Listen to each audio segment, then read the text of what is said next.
Visual দেখিয়ে খবর শুরু। উল্লেখ্য, গত 13ই আগস্ট তোলাবাজি, কাটমানি নেয়া সহ একাধিক অভিযোগে মালদার রতুয়া থানার পুলিশ শামসির তৃণমূল নেতা তথা শামসি গ্রাম পঞ্চায়েতের প্রাক্তন প্রধান শ্রবণ কুমার দাসকে গ্রেপ্তার করে।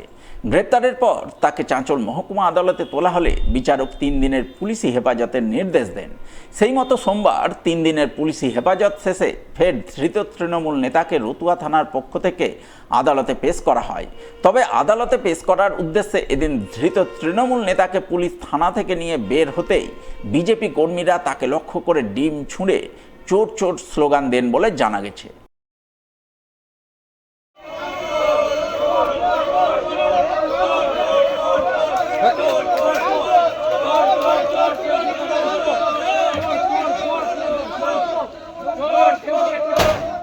আজকে এসেছিলাম শামসির প্রধান বিভিন্ন রকম দুর্নীতিতে যুক্ত আছেন।